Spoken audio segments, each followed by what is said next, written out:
Big corporations are often the bad guy when we talk about sustainability and the environment, often for good reason.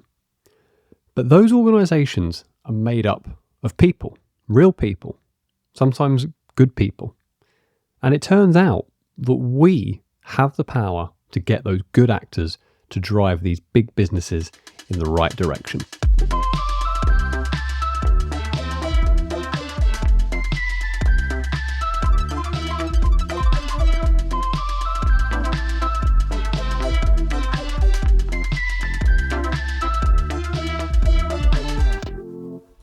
Hello, we're back. We've had a much needed rest, but we are back. And we're back with a bang. The next 5 episodes or so are already in the can, and the guests that we've managed to get on are really quite something. So for the first time this year, I'm going to do that annoying podcaster thing and kindly ask you if you could follow the show, give it a rating, and ultimately, if you really enjoyed it, share it with a friend. But only if you enjoy it, of course. And this week, I'm almost certain that you will, because this is one of the most eye-opening conversations that I've had to date on something that doesn't initially excite me as such, but it does impact all of our lives one way or another. Today we're talking about plastic pollution. Now, many of you might remember the chat I had last year with Tom Jackson from Honest Ocean about ocean plastic and pollution, and he taught me so much about how the industry and the processes of recycling plastic actually works. So definitely go back and give that a listen if you haven't already, because some of that's going to be really useful when understanding what we're talking about today. But what I didn't know at that time, and it's probably my own fault for not asking and getting clarity on it, is that when we talk about recycled ocean plastic, we're not often talking about plastic that has actually been retrieved from the seas. What we are talking about is plastic that has been prevented from ending up in the ocean in the first place. There is a really important difference there. And in today's episode, Raffi Schieir of Prevented Ocean Plastics really helps me understand the differences between the two. But more importantly, he gave me reasons to be hopeful as a consumer. He's an incredibly pragmatic thinker and really helped me see that voting with our wallets is very powerful. And to go one step further, he also enlightened me to the fact that our supermarkets, your big chains, your Tesco's, your Morrison's, your Sainsbury's, they do actually care about what we ask of them, providing, of course, that we do actually ask for it. Now, for anything like me, I assume the likes of Tesco and M&S were just massive corporate giants who are doing things their way and, providing it's acceptable, will play ball. Surely there's nothing I can do to influence the products they sell, the way they conduct business, or how they can improve their impact on our planet. It turns out there is. Let's talk about the problem at hand, preventing ocean plastic. I think we all have heard of the term of, plastic pollution. We've all heard that a lot. Give me your unique insights into that problem. What was it that you saw? What were some of the numbers? What was it that made you go, I want to do something about this? So we work really at the grassroots level. So I'm very lucky to travel a lot, and we go to a lot of places where the issue is very, very big. And it's interesting because in the UK, the issue is very, very big, but it's indirectly big. What I mean by that is a lot of the plastic that we consume and we use, we ship out of sight and out of mind to poorer nations. So it's something that we're generating and we're creating, but we're not dealing with the problem ourselves. We end up essentially sending it to people who are in a worse position than we are, perhaps in life, who are now digging through what could be considered to be our waste. So what is super, super important is that we understand that anything that we use and consume, we need to make sure that it has a second life, that we create a value for it. So it can be collected, it can be picked up, it can go through a high quality recycling process, and it can be brought back into a circular economy so that you get that second product out of it. Hopefully a third, a fourth, and a fifth cycle. But as a world, we're still trying to get our second cycle. So for me, it's hugely important to travel around to coastal regions around the world where plastic will then be collected at quality with social dignity. And from that, we can create products that have a second life. Well, amazing. And what parts of the world is it? I'm guessing Indonesia is probably a big one, just from previous chats I've had. Yes. So for us, we do a lot of work in Southeast Asia. So Southeast Asia, because there's just such a big population, there's many locations like in Indonesia where there's no drinking water from the tap. So there's a lot of plastic water bottles. And the country has 265 million people, 17,000 islands, and no drinking water from the tap. So you can understand, as there's no government waste collection outside of the major cities, that a lot of this plastic will escape into the natural environment or will be burned in household backyards because there's no other way to really get rid of it. So one of the things that might happen, not just in Indonesia, but in other areas in Southeast Asia, and other areas in East Africa and in Africa across the board, in South America, is that people who don't have access to proper collection and recycling infrastructure, that material still needs to go somewhere, and they can't keep it inside their homes. So people without bad intentions, they may take a small refuse sack and they might walk down to the local river and literally deposit it on the riverbank, because with time, give it a few weeks, the rains come, and the rains will then push that plastic out into the rivers, and it will essentially leave the community and disappear. Where it goes, we don't like. We don't want it to begin in the ocean. But the root cause, the grassroots effort that needs to be made is to build real collection and sortation infrastructure where it's desperately needed. And we need to make sure that as countries that are in a situation that might be a little bit better off, that we don't send our waste to countries that are struggling to deal with their own. Yeah, that's really a key part of it for me, because I think the recycling conversation here, it's a little baffling. I think there's this. I've heard of the phrase prey cycling before. I don't know whether you've ever come across that, but I think even with best intentions, when we're at home, we sort out our recycling into all the individual bins, certainly with plastics, and we see it get taken away. And I think we then just kind of cross our fingers and hope that it all magically gets recycled and becomes something new. Now, is that the case? I'm sure you're probably going to tell me it's not, but give me, the detail on really what's happening there. So you've just described what might be one of your next questions, is what got me interested in this business. So it's not necessarily what got me started in this business, but once I got started, what got me really interested is that I started to travel to areas in developing countries where we were opening up those shipping containers of what was being received. It was terrible. It was really, really terrible. So things that were being labeled as recyclable were not recyclable. It was essentially material being shipped out of sight, out of mind to poor nations.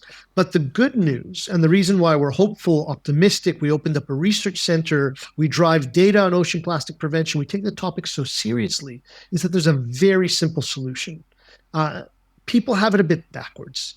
Recycling isn't about what we put in our recycling bin. Recycling is about what we decide to bring into our home. And that's the real change. That's the real change, the real difference. Because recycling is not what we throw in our bin creating supply. Recycling, for it to work, what we need to do is buy things made out of recycled materials which create demand. Now, what I mean by that is in all the statistics you would have ever seen, you would have heard that only 9% of plastic has ever been recycled. Why would that be? Well, because there wasn't enough demand for the rest of the plastic to be recycled. It's a demand question. It's not a supply question. So as we deal with industrial scales, we deal with thousands of tons per month, hundreds of tons per month, different projects, different developments. So much can be done if we shift the way the consumers and in turn the big businesses behave.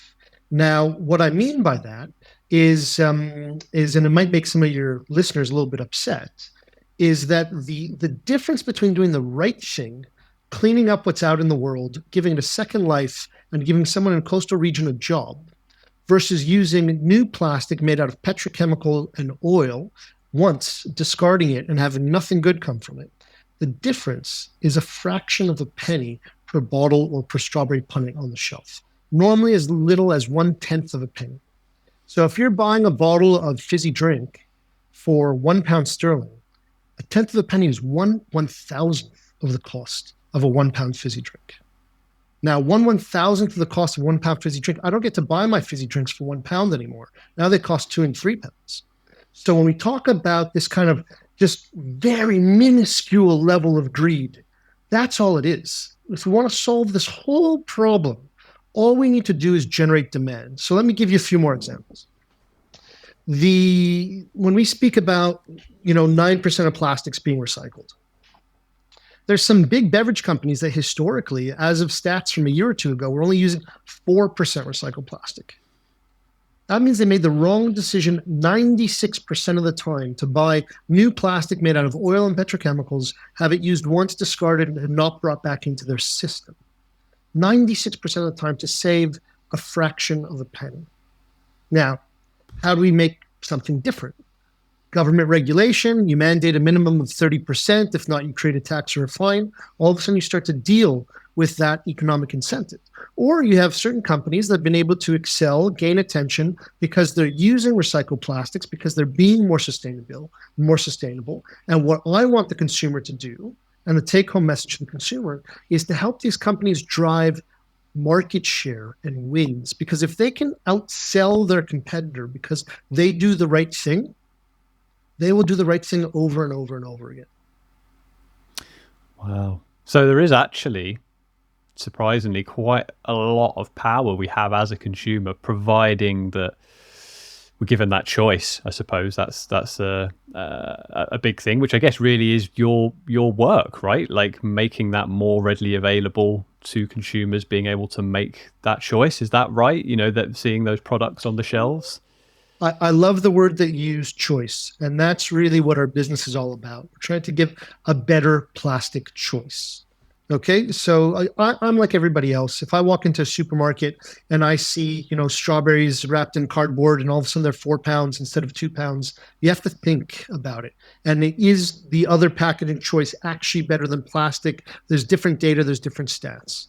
One thing that is absolutely universally known without question is that if you use recycled plastic instead of new plastic, you're picking up what's out there in the world already. You're creating jobs for people in difficult environments, and you're doing something that it generates less emissions than pumping new oil out of the ground, because plastic is made out of oil. So when you're making that better plastic choice, when you choose recycled, you're doing a really good thing.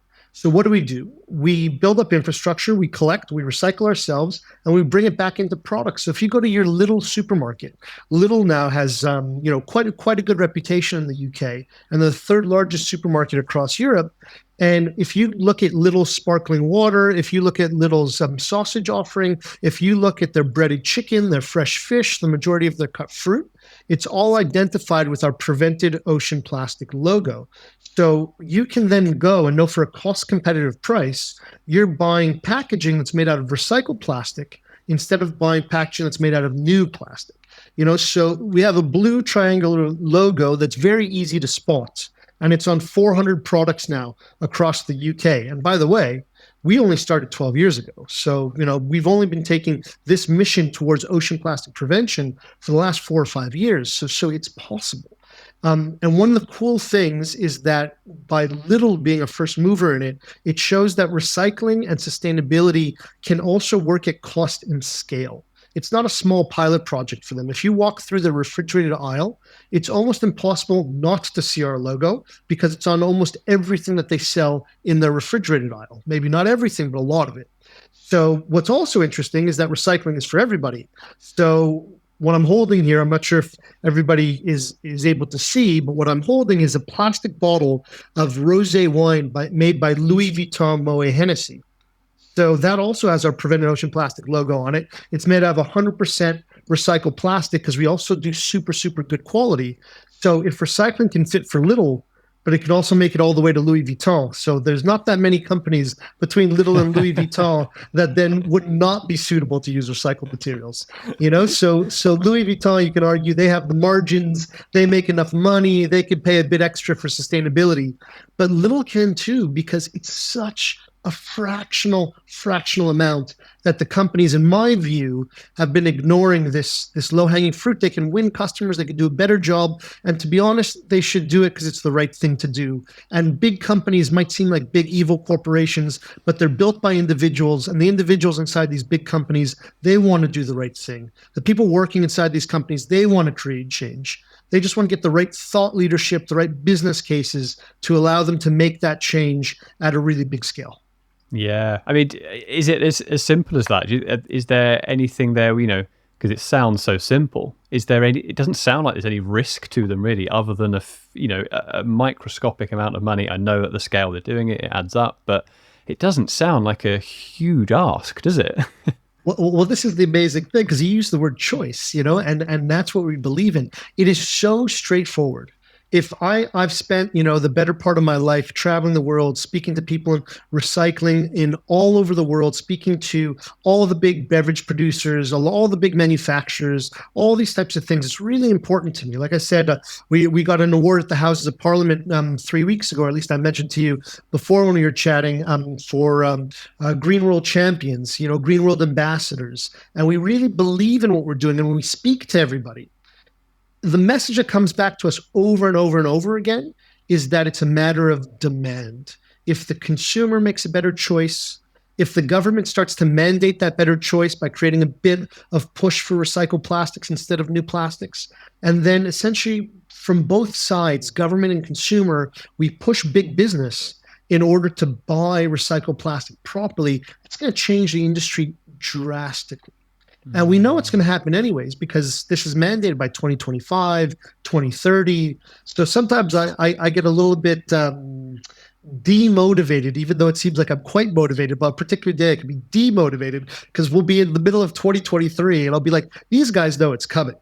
They know it's coming. Like, what are they waiting for? What are they waiting for? They need 18 months? Seriously? Can we not clean up our beaches tomorrow? I hope so. Yeah, I mean, you'd certainly like to think so, wouldn't you?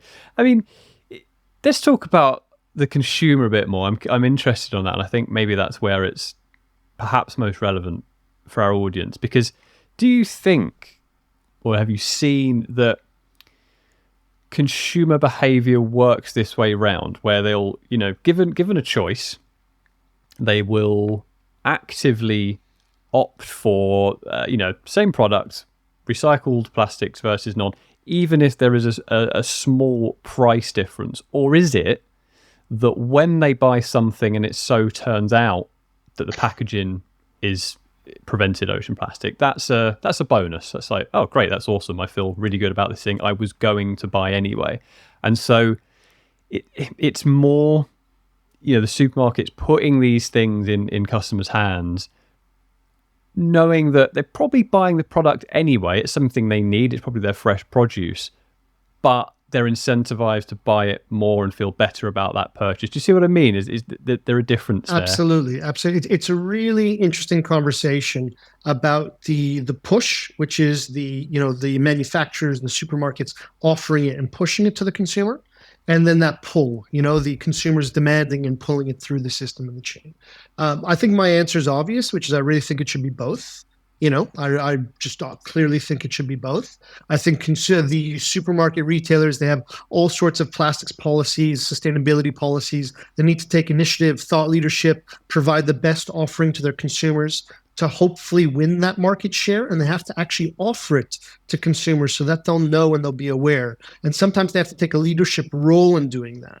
And then the flip side is when it is offered to the consumer, we have an obligation to reward those businesses with market share. We need to reward them with our wallets. We need to reward them with our attention. We need to reward them with our engagement. Now, there's a challenge to this, which is a really, really big challenge, which is essentially 30 years plus of historic and calculated misinformation to the consumer. So it's very hard for the consumer to know what is credible, which is why our business strategy is credibility first, thought leadership, positive emotional connection to the solution. Credibility is so important to what we do. And what do I mean by this? So if we'll take the example of toothpaste tubes. for years, toothpaste tubes had the symbol recyclable on the back of them. All right. Now they're starting to not be on anymore. I've traveled the world and I have never seen in the history of my life a single toothpaste tube ever be recycled. Now, I'm sure I could be challenged, and maybe somewhere, somehow, somebody is really gutting the toothpaste tube, removing the metal foil inside, dealing with the plastic packaging and really taking it apart. It's possible, but I'm chaired Europe's main plastic recycling conference a couple of years ago. I have never seen it in my lifetime in all the places I've traveled. Now, it had the recyclable sign on it because it's theoretically recyclable. Right. So what was the intention behind doing that? Was it to create a product that would fundamentally be recycled? So one of the topics that I'll bring forward in conversation, and one of the pieces of education to the consumers and to anybody that I'll speak to, is that there's a huge difference between something being recyclable and something being made out of recycled content. The latter is a far stronger statement. So, for example, if you saw a bottle on the shelf of water, sparkling water, whatever it was, and it said 100% recyclable, it's designed to be recyclable. It's fine. I'm not saying it's terrible, but essentially it could be made out of new plastic, made out of oil and petrochemicals. It's theoretically recyclable, and you have no idea where it's going to end up.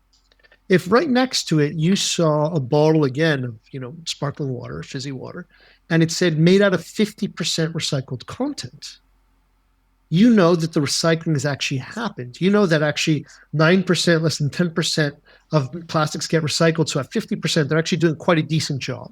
You know that plastic that's gone into the natural environment has been collected, brought back, and converted into a new product at 50%.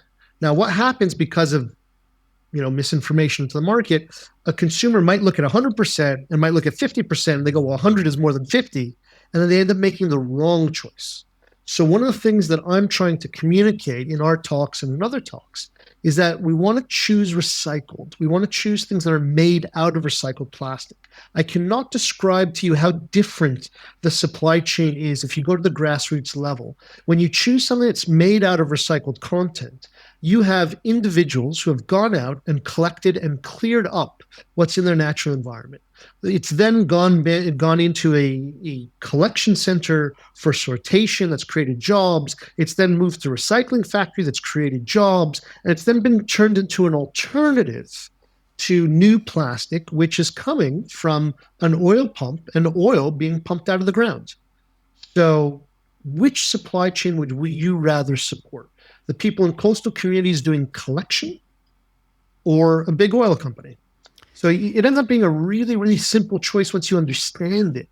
Real simple choice once you know that choosing recycled is essentially choosing the cleanup, the infrastructure build, the people. And that's what we want to do. It's not plastic that's evil. It's not all plastic that's the same. Plastic is very different. If it's made out of recycled plastic, at least you know something good has happened to clear it up. If it's made out of new plastic, then you go, okay, well, at times this could still be better than another alternative, potentially better than glass, potentially better than aluminum. Plastic's not evil in and of itself, but recycled plastic is a better choice than new plastic. That's interesting, isn't it? And how do you go about, telling that story, that correction of information in those little labels, because that's what people see, right? If they see 100% recyclable, that we're just in that place now, aren't we, where people are going to believe that's a good thing, and as you say, like the misinformation has really taken hold. So what do you do about that? Yeah, and just to be really, really clear, there's some products out there, some strawberry punnets, some other products that have been designed to be more recyclable. So I don't want to say something being recyclable is overtly negative. It's definitely not negative. I'm just saying it's not as positive as something that's actually been made out of recycled materials. So just to be clear on that point, there's a lot of hardworking people there in business trying to design and redesign their products for recyclability, and they're doing a good thing. It's just not the same as it actually being made out of recycled material, which shows that their hard work has paid a dividend. Of course, sorry to jump in there, but you asked a question. Do you mind asking that question again? No, you're absolutely right, because we're talking about misinformation, so please do pick me up on anything that's not quite right. But yeah, it's that thing. How do we start to retell, or how do you know, someone in the position of this knowledge, start to retell this story to consumers and right the wrongs of this misinformation? You know, what are you doing in that respect with your messaging, and are you coming up with new phrases and trying to write a new narrative or redefine some of these old labels? Like, what's kind of happening in that space? So I really believe we all have a role. We spoke about if you're a consumer, if you're in business, if you're in government. I think we all have a role, and I have a role as well. So my role is really to push forward the agenda of ocean plastic prevention and picking up what's out there in the world and giving it a second life. So I need to tell people how it's realistic. I need to tell people how it happens, how we do our infrastructure builds, who the people are, how it works. I need to be credible, and that is incredibly, incredibly important to me. So in that, obviously, we have to communicate in simple ways. Take complicated supply chains, that go through, different national borders and everything else, and we have to communicate in simple ways. So prevented ocean plastic, the tagline is your better plastic choice.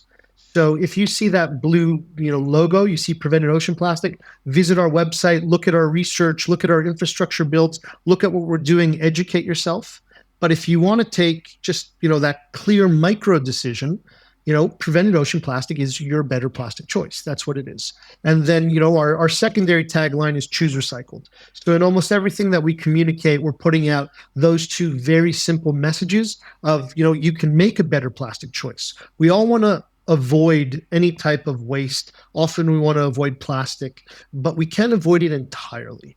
So if we're going to be consuming something, made out of plastic, you can make a better choice and can make sure it's made out of something that's chosen recycled. You can make sure that it's made out of a better choice for the individuals and the collection centers behind the collection of this plastic. So that's really what we emphasize in our communication, better choices, and making sure that people really hook on to that recycled as what it is that they need to do.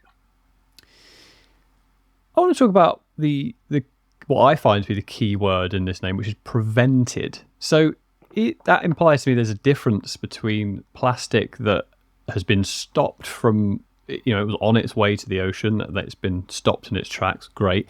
And there's a difference between that and plastic that does end up in the ocean, but is then cleaned, essentially. We take it out of the ocean. Two very different worlds. Just help me kind of break down the differences there. Like, is the plastic that ends up in the ocean savable? Are we still talking about recycling there, or is that something different altogether? It's a really interesting point that you brought up, and one, again, I tend to feel passionate about. So I apologize that a lot of these things hit close to home for me, but they really, really do.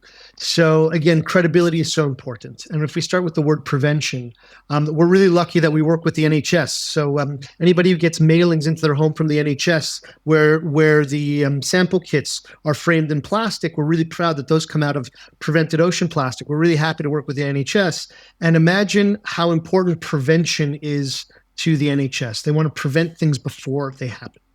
The same thing for the health of the planet. So for us, if we want to create a super high quality recycled product that's then good for the consumer in its second life, we need to prevent that plastic before it reaches the ocean. We follow the academic definitions of what plastic is at risk of going to the ocean, where to build, how to build, which coastal regions are at risk, and we do it from a real research-heavy, credibility-first approach to how we should build for prevention. Now, the reason why we focus on prevention is because we're a business. We're not a not-for-profit. Now, when we collect that plastic, if we're going to do it at scale, we need to collect it, sort it, clean it, and get it fit for purpose to go back into a new product, perhaps a wine bottle, a beverage bottle, a cosmetic bottle, anything of that nature. And the truth of the matter is, once plastic goes into the ocean, the sun and the salt degrades it and makes it largely unusable for recycling, especially at scale. So when we start talking about historic misinformation, there's some companies out there historically that have made an overreach in their statements. So they'll say the word ocean plastic, but it isn't. You then flip their product around and there's an asterisk, and it will say, made from a certain percentage of plastic collected from coastal regions, because they know, we know, and everybody in the industry knows, once that plastic goes into the water and then starts getting contaminated by the salt and degraded by the sun, it's largely unusable for recycling. That then becomes a cleanup operation and is no longer a recycling operation. So, for example, you'll see every now and then in some of the news articles that come out for different products, different television shows, when they trace that material back where it says ocean plastic, it actually isn't. It's not coming from anything being fished out of the ocean. The other thing for your listeners who are business savvy, if I have to sell thousands of tons of something, how difficult is it to fish thousands of tons of something out of the ocean? It's near impossible. Okay. So when you're talking about scale, when you're talking about salt degrading it, sun degrading it, being largely unusable for recycling, that means it's a cleanup operation. And by the way, we have very, very few of them, and the ones that exist are not particularly effective. So once plastic goes into the water, the truth of the matter is it is too late. So what we need to do is focus on prevention. We need to close the tap, and we need to stop plastic before it gets into our rivers and our oceans, because that's really our way through this problem. Wow. I wasn't expecting that. I wasn't expecting to hear the ocean cleanup isn't all that effective. I mean, there's the ocean cleanup. There are actually some guys I'm hoping to speak to at some point. Do you think there's still a case to be made for it, though? Obviously, we have tons of plastic in the ocean, right? That kind of needs to go somewhere. We can't leave that there, surely. I'm not here to cast dispersions on anybody, especially anyone with good intentions, especially anyone who might be doing a better job 3 years from today than they are doing today.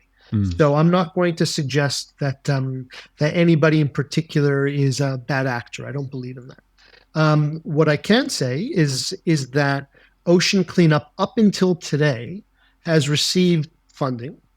Great. Congratulations. That's wonderful. Has received media attention. That's also great. Consumer awareness is great. No problem with that. It has not yet moved the needle when it comes to the scale of the issue and what needs to be done to solve it. So I really hope that various actors in that space, they can get there, in 5 years and 3 years and 2 years. Up until today, we haven't yet seen ocean cleanup, any type of ocean cleanup from any type of party, really be able to make that difference that we're trying to make at scale. And that's that real particular thing, which is what are we doing that makes us feel good, positive emotion, positive initiative, positive everything, but is it dealing with this problem practically, really, and at scale? So those are some of those pending questions. Yeah. And by the way, full congratulations to anybody who's on a mission to be able to get to scale in a few years' time. Congratulations to them. I yet have not seen evidence that anyone's there just yet. No, that's fair enough. That's totally fair enough. It's definitely something I'm going to dig a little deeper into, I think, for my own personal interest. And by the way, the original statement that I made, which is the one that I feel very, very confident about, is that once plastic goes into the ocean, it's a cleanup effort and not a recycling effort. So that I feel very comfortable about. Now, there could be some arguments made that if you really, really push something into low quality, low volume applications, it could theoretically be possible. And if we've got government support, then it could theoretically be possible. Again, wouldn't cast any type of negative topics to that and anybody's future dreams. But right now, and as it stands, as plastic goes into the ocean, once it's there, it's degraded sun and salt, and it's not actively and at scale being used into new products. Wow, that's crazy. I didn't know that. And it's kind of sad. I mean, I've seen, the phrase recycled ocean plastics enough, and I guess I just had that image of, I've obviously not seen it myself, so I just had that image of it gets taken, cleaned, recycled, end up in a different product. I didn't know that wasn't the case. I really didn't. But thank you for pointing it out. That was hard to hear, but it's My pleasure. That is why, again, as being a credibility first organization, we have to say what we are, which is that we are prevented ocean plastic. In which case, we also price to market, and we don't use our branding to double and triple our price by kind of extending what we're doing beyond what it is that we're actually doing. We're not fishing plastic out of the ocean, and that's not the television commercials, the imagery, the videos we'd want to put out there. What we're doing is doing the hard, diligent, day-to-day collection before it gets into those terrible places. Yeah. I get on the prevention thing again. So you're preventing plastic. Let's talk about plastic a bit more. I mean, is there a different, method of prevention which is looking at other materials? How comes plastic is kind of the, we're still using so much of it and the demand, and it's still, obviously it has its uses, right? And maybe I'm not quite clearly seeing those, but are there other materials that offer, kind of similar benefits, or actually is plastic, done properly, a really good way to go for modern consumption? I mean, both things you said are true. So plastic is very pervasive. Is it overused? Potentially, potentially. But then on the flip side, often the argument for plastic is a bit stronger than the argument for other materials. It's used for a reason. So, and it's not always solely about cost. So, anybody who's done the facts, anybody who's done the studies, anybody who's done the research, if you looked at essentially the emissions behind glass and compared them to the emissions behind plastic, there'd be some pretty strong arguments. If anybody looked at the emissions behind aluminum, I should probably say aluminium because I'm originally Canadian, but I've been here for 12 years, so I should know by now. You look at the emissions behind that, any type of metals compared to plastics, the emissions data is really, really clear. So what's happened as a society is that there's way more convenience in our society. There's way more of a one-time use culture in our society. But are you telling me that if you're going to buy a 200 milliliter bottle of water and you're going to use it once and throw it away, that it should be in a heavier, more, emissions intensive material that's harder to transport? It's both things you said are true. Should we be buying all of our 200 milliliter bottles out of single use containers of any type? Probably not.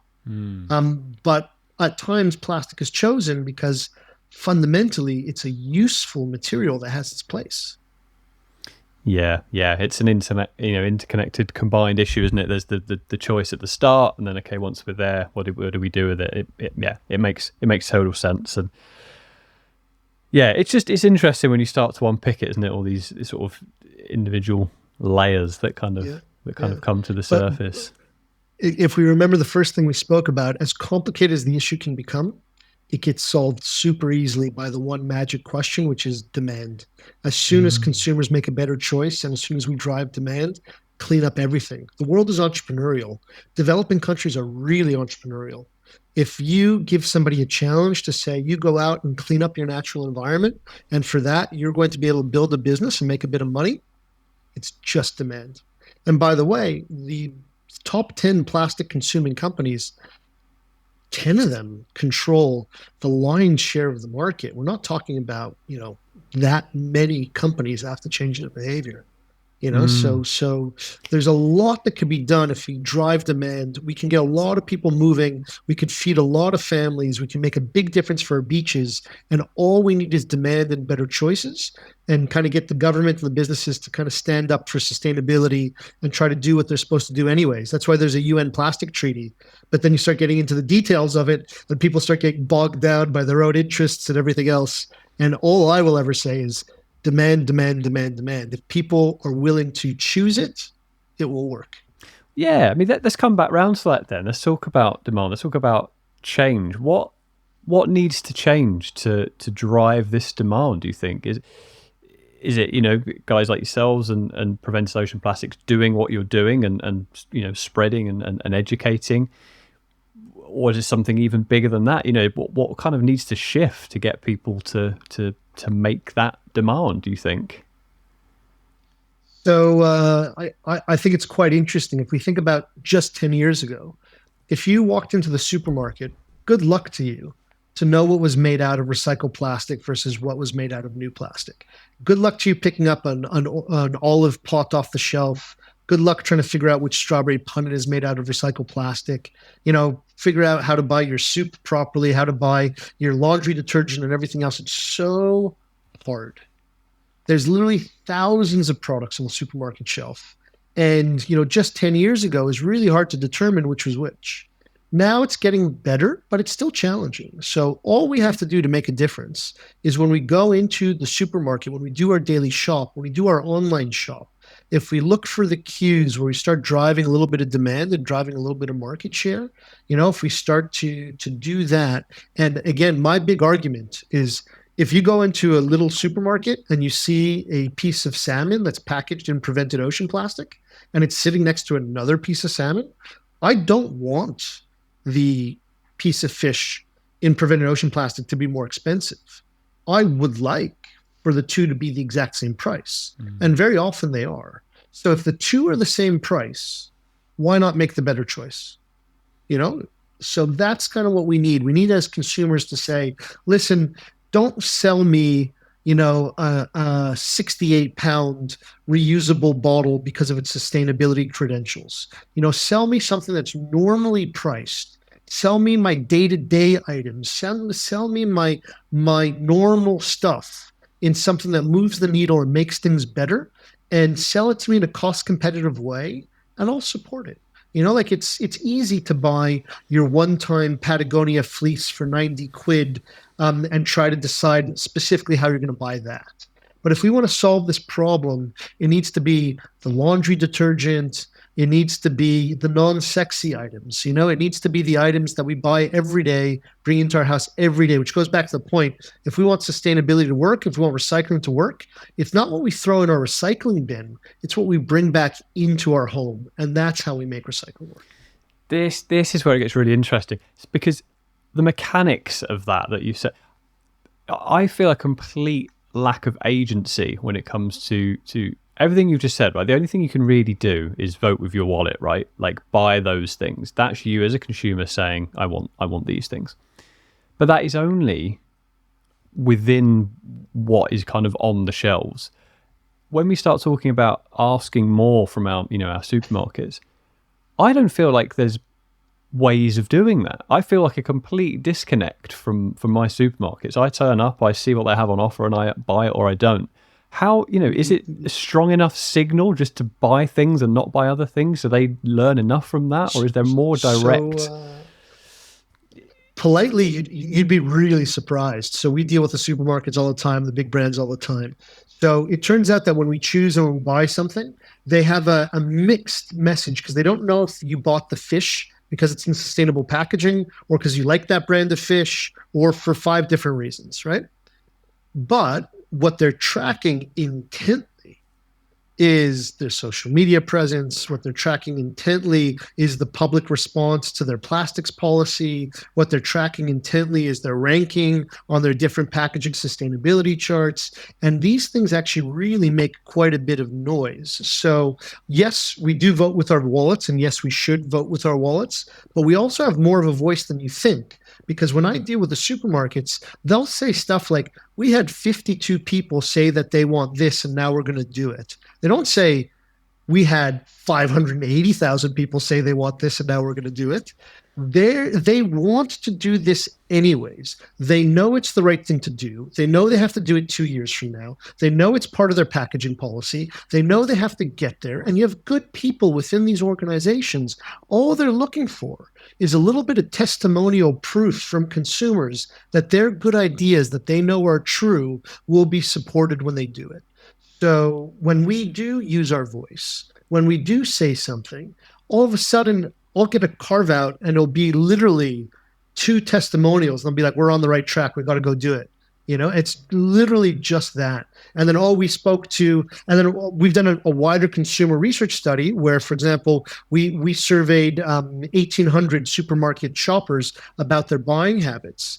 And then we were able to then say, well, look, 14% responded this way, 21% responded that way, 17% responded that way. So 12% of 1,800 people It's 100 people, 150 people. You're not talking about big numbers. So I would suggest that the individual has way more powers than they think.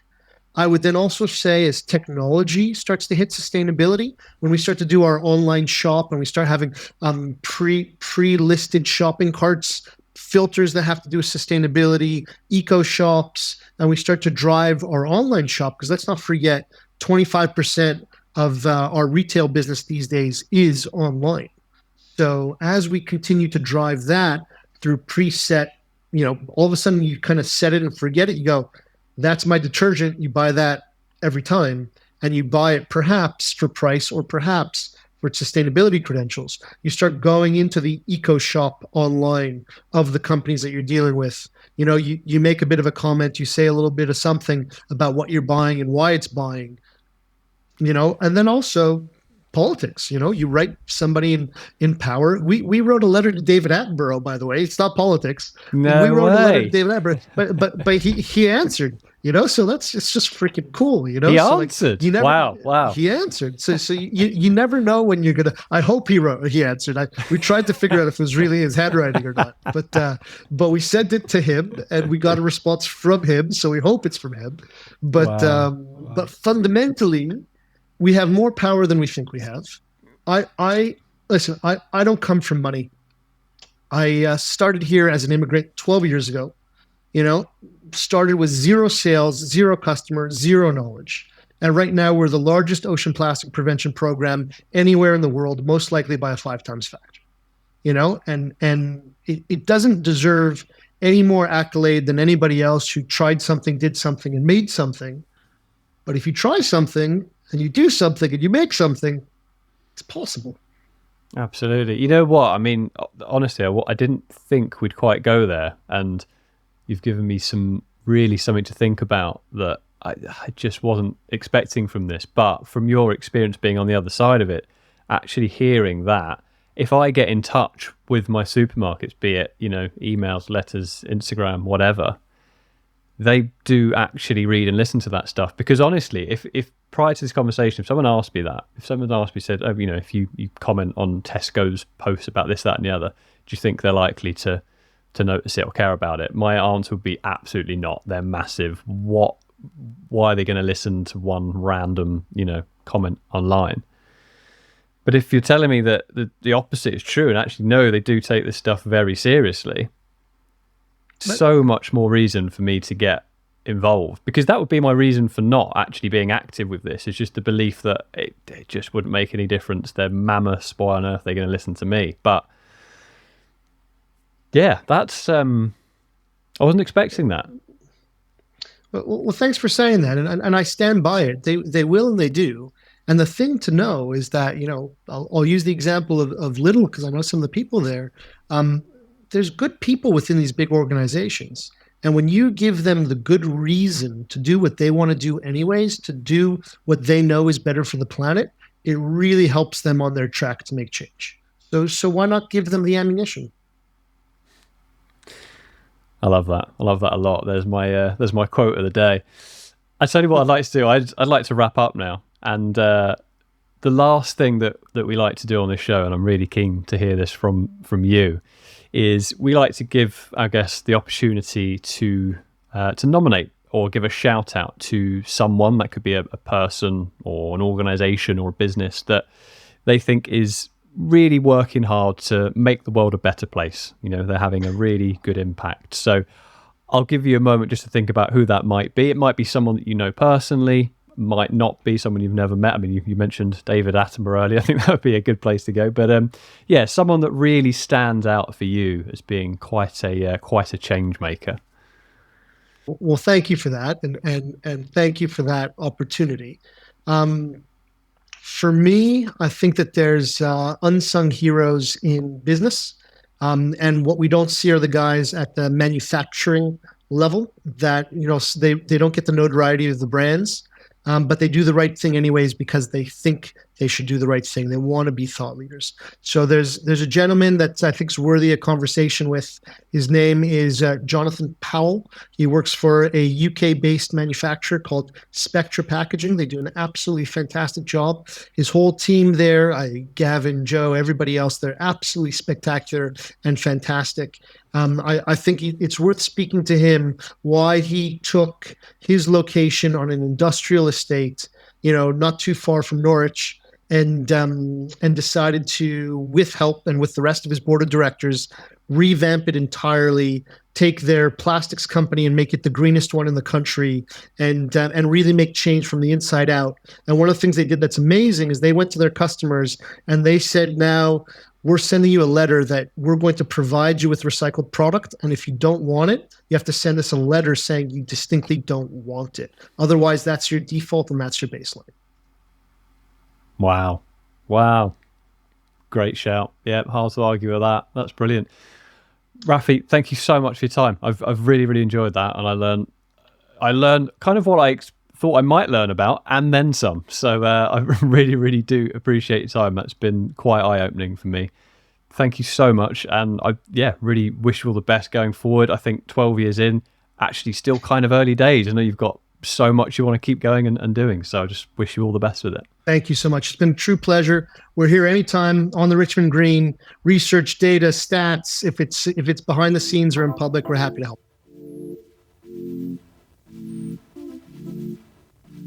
If you take anything from this chat today, it's that you actually do have power, more than you might think. So let's go out and use it. I've never given my local supermarket any feedback or suggestions on what I want to see them doing. So how can I be annoyed that they're not acting any differently? Sure, vote with your wallet. That's really powerful. But do also reach out to those in power. They might actually be more accessible and more open to your ideas than you realise. You can find out more about Raffi and the work that Prevented Ocean Plastics do on their website. I'll put a link to that in the show notes. And I really want to thank Raffi for his time today, because I certainly learned a lot from that about an important topic. And I'm always grateful for the opportunity to learn from really great thinkers and change makers in these industries and these issues. I hope you learn from that too, and you too might think about being more active. And I don't mean loud and brash and in that typical activist way, but a simple email or a DM to your local supermarket asking them for better. Whatever your version of better is, though, I hope that is products and packaging that are more sustainable, more friendly to the planet, and the people involved in the supply chain. In light of that, let me know what you thought of this show today. You can email me on sam.turner@soundquake.co.uk. And finally, now you've had time to see if you've enjoyed the episode, give us that rating, follow the show, and then maybe send this episode to a friend or colleague that might want to hear it. The best ideas do spread, and you can be an active part of making that happen.